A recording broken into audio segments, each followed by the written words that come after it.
제가 이 책을 이제 좀 두꺼운 소설이었는데 저는 이걸 몰랐었거든요. 그런데 우연한 기회에 그 소설의 정석이라고 그렇게 쓰였다고 하더라고요. 근데 정말 읽어보니까 소설책이 엄청 탄탄하게 그 줄거리 구성하고 주인공과 사건과 인물 사건 그 배경이 굉장히 탄탄하게 짜여진 그런 소설이더라고요. 읽고 보니까. 그래서, 평소에 소설 쓰는 것이 꿈이었던 저에게는 또 놀라운 책 중에 하나였어요. 근데 나온 지가 조금 되었는데 그거를, 미처 이제야 발견하고 읽었다는 것이 좀, 아쉽긴 했었습니다. 그래서 제가 지금부터 가제가 노래하는 곳, 그 델리아 오원스의 장편 소설을 가지고 시작을 하도록 하겠습니다.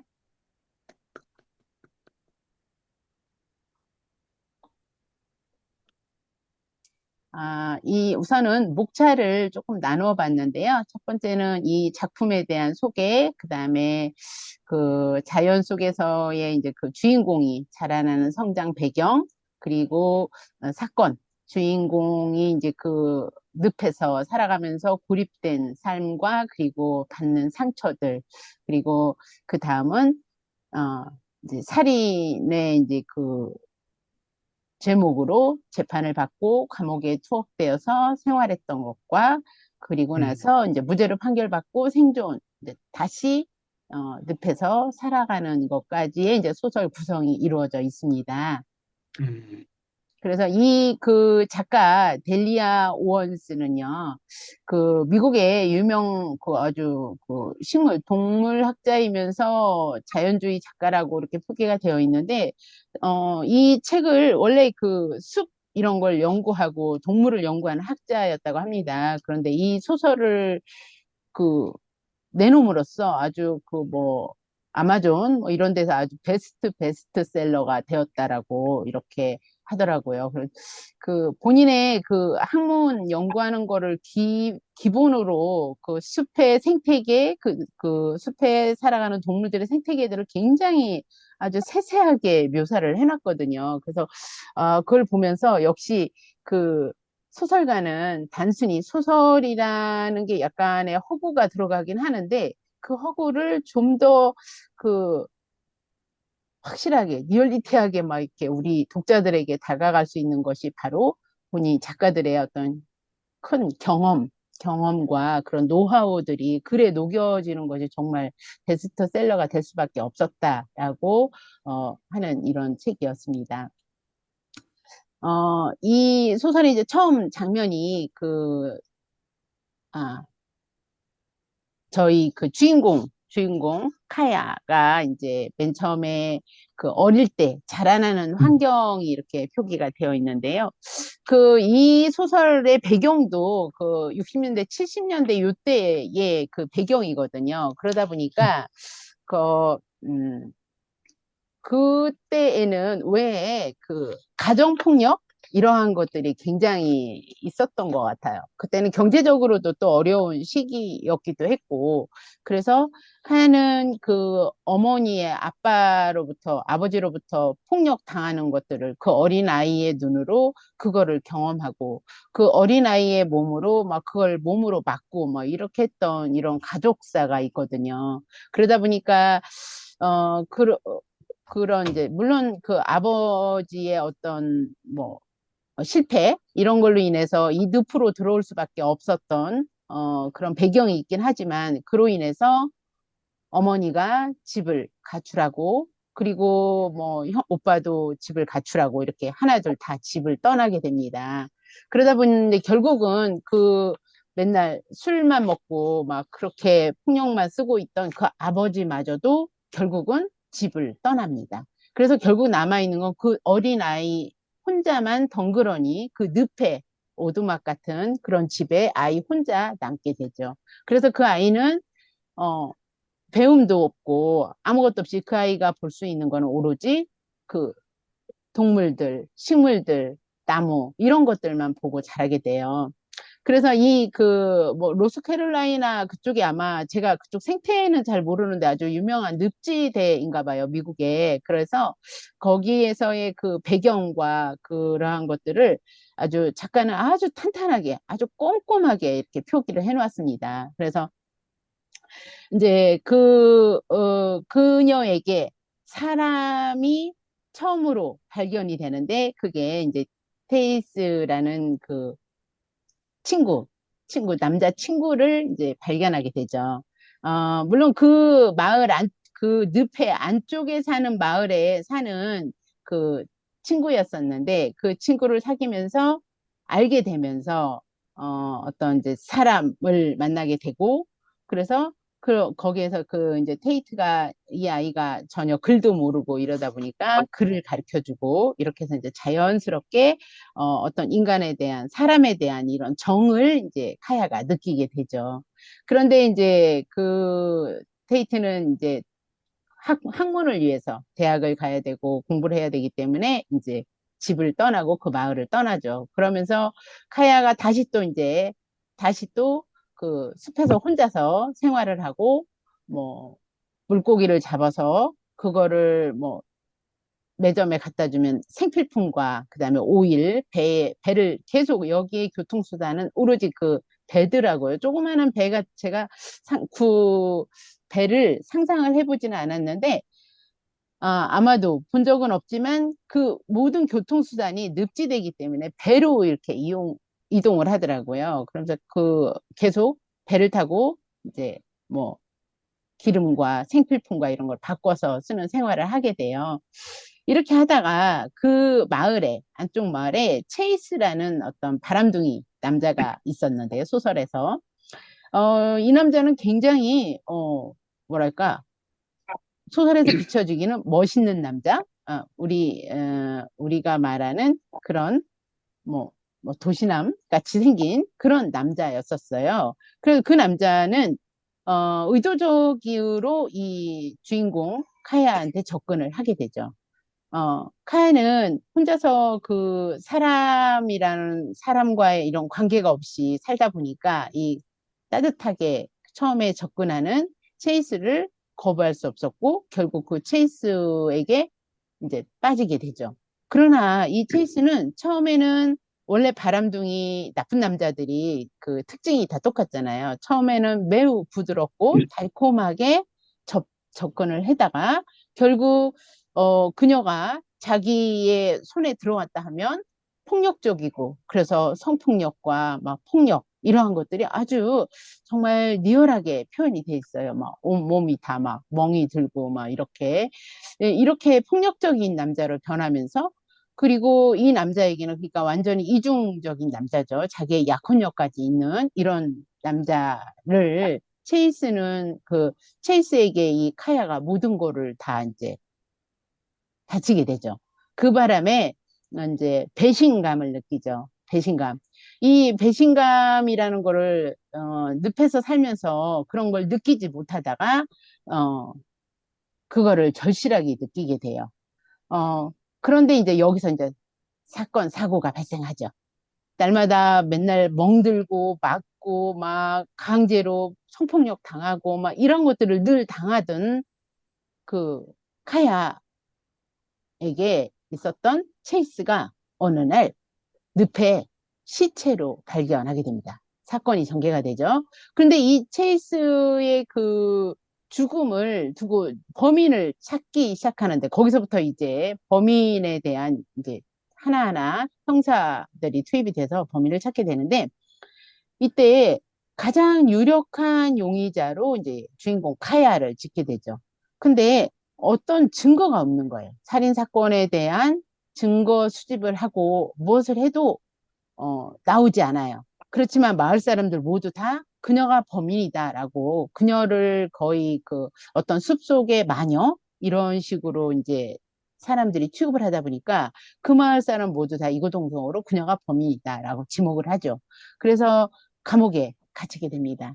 이제 살인범으로 이제 좀 뭐랄까, 추정이라고 그래나, 이런 걸 제가 법정 용어를 잘 모르는데, 어쨌든 그 살인의 누명을 쓰고 이제 감옥 생활을 하게 되죠. 근데 이제 그 예전 친구였던 테이트라든가 또 그 늪에서 항상 물물교환 해주던 그 가게에 있었던 그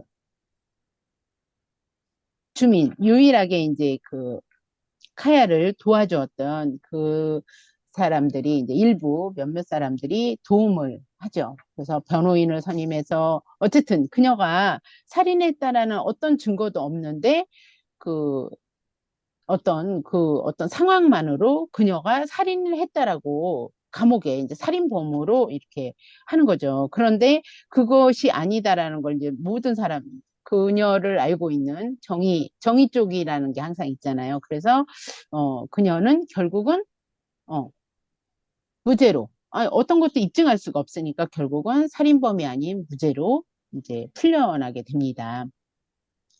어, 그래서 그녀가 이제 무죄로 풀려나면서 가장 이제 결정적인 역할을 했던 예전 친구, 처음 어릴 때, 꼬마였을 때 했던 그 친구, 테이트의 이제 그 도움으로, 그리고 테이트는 이제 도시에 나가서 공부를 하고 연구를 하고 어떤 생태학자, 이런 학자가 되어서 그 마을에 다시 돌아왔는데, 테이트하고 이제 결국은 이제 합해져서 이제 같이 살아가게 돼요. 그러는 이제 그러면서 글도 배우고 그러면서 그녀는 이제 생태에 대한 이런 책도 테이트의 도움을 받고 이제 책도 출간하게 됩니다. 그래서 이제 그녀의 이러한 그 모든 생활들을 어 이제 그 뭐랄까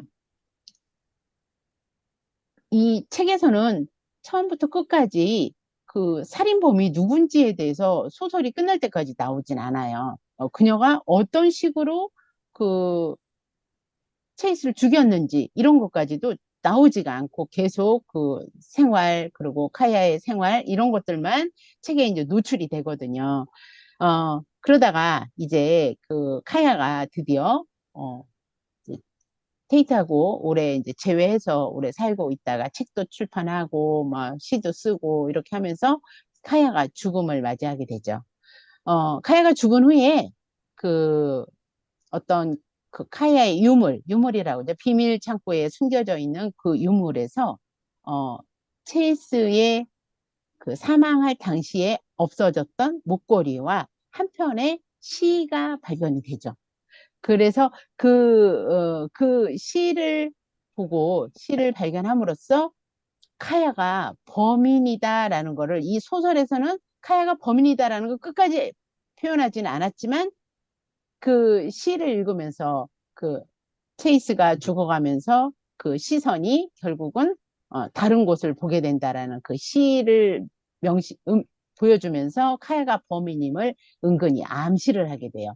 그런데 결론적으로는 카야가 범인이었다라는 거를 이제 결론으로서 알게 되는데 이 카야는 그거에 대한 아무런 말도 하지 않아요. 카야가 이거를 아무런 말도 하지 않고 자연스럽게 그 생활을 할 수 있었던 것은 카야는 늪에서 그 생존 법칙을 배운 거예요. 예를 들어서 반딧불이에 어떤 그 암수 교접하면서 이제 그 서로 죽이는 거. 그리고 사마귀가 어떤 그 교미를 하면서 암컷 사마귀가 수컷 사마귀를 그 머리부터 전부 다 먹어치우는 이러한 장면들을 굉장히 세세하게 묘사를 해놨습니다.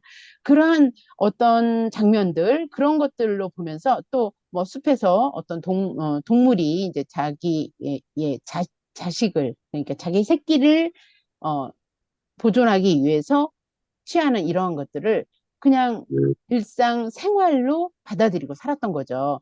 그러다 보니까 어쩌면 카이아가 이 체이스를 죽인 것 자체도 그 어떤 늪에서의 어떤 하나의 생존의 법칙이다라고 받아들인 건 아닐까라는 이런 생각이 들더라고요. 그래서 카야는 그거를 끝내 아무 말도 하지 않고 자연스럽게 평생을 살다가 침묵하고 그대로 죽는 거죠. 근데 증거가 나왔기 때문에 이제 나중에 다 알게 되는데 이 소설의 이 방식을 보면서 이제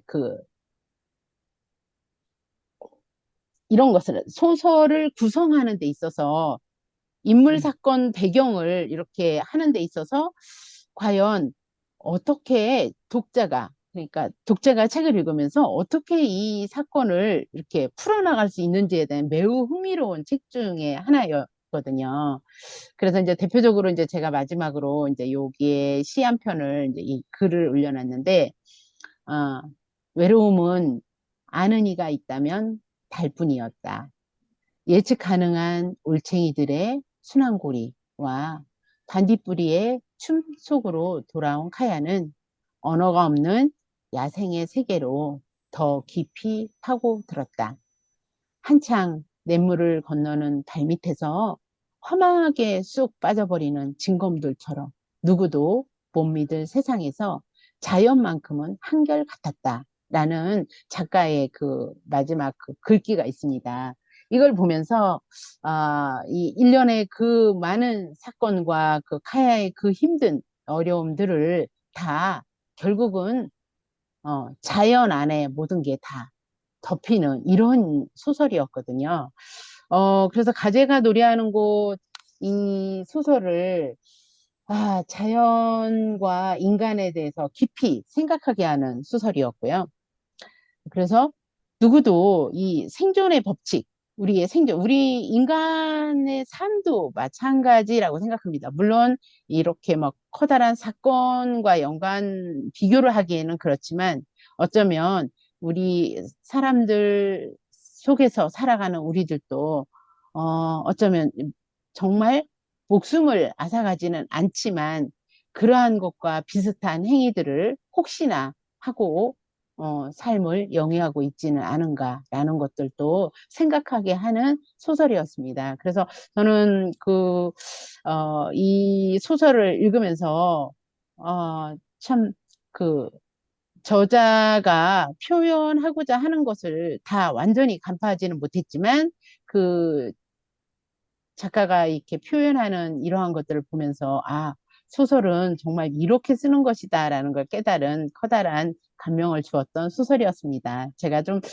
표현하는 게 좀 어눌하기는 했지만, 이렇게 해서 저의, 가제가 노래하는 곳에 대한 소설에 대한 이야기를 마치겠습니다.